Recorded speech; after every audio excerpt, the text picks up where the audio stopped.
नमस्कार, आप देख रहे हैं लोकल 7 न्यूज, आपके शहर की सबसे विश्वसनीय और तेज खबरें। मैं हूं आपके साथ प्रिया और आज हम आपको लेकर आए हैं आपके इलाके की सबसे बड़ी खबरें, एक्सक्लूसिव ग्राउंड रिपोर्ट्स और वो सारी बातें जो आपके लिए जानना जरूरी है। तो आइए नजर डालते हैं आज की इस खास खबर पर। हरियाणा राज्य महिला आयोग की चेयरपर्सन रेणु भाटिया के निर्देश पर एक महिला को हनी ट्रैप मामले में पंचकुला से गिरफ्तार किया गया। यह महिला मूल रूप से गुरुग्राम की रहने वाली है और उसके खिलाफ फरीदाबाद थाने में पहले से मामला दर्ज है। जानकारी के अनुसार गुरुग्राम और फरीदाबाद पुलिस द्वारा महिला को पूछताछ के लिए पंचकुला सेक्टर 4 स्थित महिला आयोग कार्यालय लाया गया था, जहां महिला आयोग की चेयरपर्सन ने साक्ष्यों के आधार पर महिला की गिरफ्तारी का आदेश जारी किए। गिरफ्तारी के डर से महिला आयोग कार्यालय से भागने की कोशिश की, लेकिन सेक्टर 10 चौक के पास पुलिस ने उसे राउंड अप कर हिरासत में ले लिया। रेणु भाटिया ने बताया कि आरोपी महिला पर एक युवक और उसके परिवार को रेप के झूठे आरोपों में फंसाकर ब्लैकमेल करने, पैसों की मांग करने और धमकाने के गंभीर आरोप है। जांच में सामने आया कि उक्त महिला खुद को प्रॉपर्टी डीलर बताती है और बिना किसी वैध पहचान पत्र के कई करोड़ों की डीलिंग में संलिप्त रही है। महिला आयोग के अनुसार लड़की द्वारा किए गए मोबाइल नंबरों से प्राप्त चैट्स और कॉल रिकॉर्ड से स्पष्ट हुआ है कि ये मामला बलात्कार का नहीं बल्कि एक हनी ट्रैप की साजिश है। शिकायतकर्ता ने लड़के के पिता तक को धमकाया और देर रात उनके घर जाकर मानसिक दबाव बनाया, जिसके सीसीटीवी फुटेज आयोग को प्राप्त हुआ है। आयोग के अध्यक्ष ने स्पष्ट किया है कि महिला आयोग बेटियों की सुरक्षा और न्याय के लिए प्रतिबद्ध है, लेकिन अगर कोई महिला कानून का दुरुपयोग कर निर्दोषों को फंसाती है तो आयोग ऐसे मामलों की भी निष्पक्ष जांच कर कार्रवाई करेगा। महिला आयोग ने आरोपी महिला का मोबाइल जब्त कर लिया है, जिसकी तकनीकी जांच फरीदाबाद पुलिस द्वारा की जाएगी। साथ ही महिला की पारिवारिक पृष्ठभूमि की भी जांच की जा रही है। बातें न सुनकर, दोनों पक्ष को सुनकर ही किसी विचार पर, किसी कंप्लेंट पर फैसला लेती है, तो इस बारे में आप क्या कहना चाहेंगे? देखिए, महिला हो या पुरुष हो, अन्याय तो किसी के साथ भी नहीं होना चाहिए, ये हमारा मानना है। और अगर आपके साथ इस तरह की सिचुएशन कोई क्रिएट होती है और उसमें आप ट्रैप हो जाते हैं, मेल या फीमेल, तो जो गलत साबित होता है उसके खिलाफ कार्रवाई बनेगी, वो चाहे लड़की हो चाहे लड़का। महिला आयोग डेफिनेटली महिलाओं की हेल्प के लिए है, डेफिनेटली। लेकिन कोई महिला अपनी कंप्लेंट लेकर आए और बाद में सबूत उसके खिलाफ गलत साबित हो, वो सिर्फ अपने आप को एक सही साबित करने की कोशिश कर रही हो तो कंप्लेंट के माध्यम से, तो ऐसा भी नहीं चलेगा। इसीलिए मैं बार बार लड़कियों से निवेदन करती हूँ कि अगर आपका कहीं रिलेशन है, कोई प्रॉब्लम आई है, तो आप गलत इल्ज़ाम, झूठा फंसाना, झूठे इल्ज़ाम नहीं करें, क्योंकि अगर गलत साबित हुआ तो आपके खिलाफ कार्रवाई होगी। तो फिर ऐसा महसूस ना करें कि हम महिला हैं, हमारे खिलाफ हुई। आप महिला होने का मिसयूज़ कर रहे हैं, आप अधिकार का मिसयूज़ कर रहे हैं, ऐसा भी चाहे वो महिला आयोग है चाहे कोई भी आयोग होगा, वो अलाउ नहीं करेगा। मैम, एक हनी ट्रैप का मामला सामने आया है गुड़गांव से और फरीदाबाद से, जरा बताएंगे क्या है मामला? देखिए, हमारे पास एक कंप्लेंट आई कृतिका नाम की लड़की की, उसका एक दूसरा नाम भी है, ये हमें बाद में पता लगा। उस लड़की ने हमें ये कंप्लेंट दी थी कि मेरे साथ एक लड़के ने इस तरह से 376 का उसने कंप्लेंट दर्ज करी कि मेरे साथ ये हुआ वो हुआ, हम दोस्त थे, वो मेरे फ्लैट पे आता था गुरुग्राम, ये सारी बातें उसने हमसे की। हमने 15 दिन का समय देकर ये हियरिंग रखी परसों, जिसमें हमने लड़के वाले पक्ष को भी बुलाया।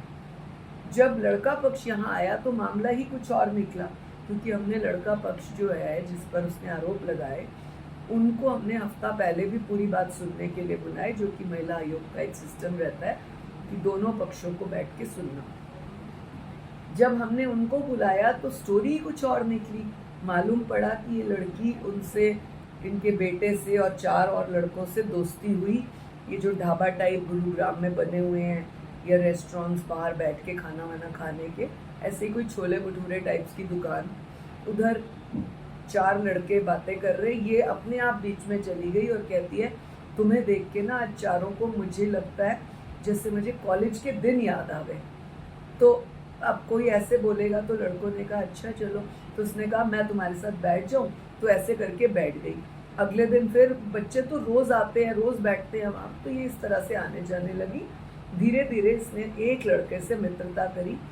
जो इसकी इंटेंशन हमने समझी, इसने चारों दोस्तों में पैसे वाला लड़का कौन सा है, कौन सी गाड़ी पे आता है, कौन सा स्टाइल है, ये नोटिस किया और उस लड़के से मित्रता की। तो यहाँ से इनकी स्टोरी बढ़ी। देखिए, जब युवाओं के इस तरह के आज के माहौल में मित्रता होती है, फिर आना जाना, रहना, घूमना फिरना, ये लिव इन में बदल जाता है। और लिव इन के नाम पर उसने फिर इस तरह से कहा। और हमने इस 15 दिन की स्टोरी में, केस के बाद स्टोरी में जो हमने पूरा निष्कर्ष निकाला, ये लड़की उस लड़के के फ्लैट पे जाने लगी, ज़बरदस्ती करने लगी, लड़का इसे अवॉइड करने लगा कि रातों में नहीं आना। परंतु जो इनकी मित्रता चली, वो मुख्य रूप से इस लड़की का मकसद पैसे निकालना था। इतने में लड़के की आगे पढ़ाई खत्म और लड़का शायद विदेश कहीं चला जाना था, उसने वो चला गया। इसने फिर उसके फादर को ट्रैप करना शुरू किया। फादर ने 2-3 बार कहा, बेटा मैं तेरे पापा की उम्र का हूँ, तुम मुझे बात करती हो, बताओ। तब 4 लोगों की हाजिरी में दूर दूर खड़े करके इसके फादर ने ताज विवानता में उसके साथ फरीदाबाद के मीटिंग की और सारी रिकॉर्ड और सारा रखा।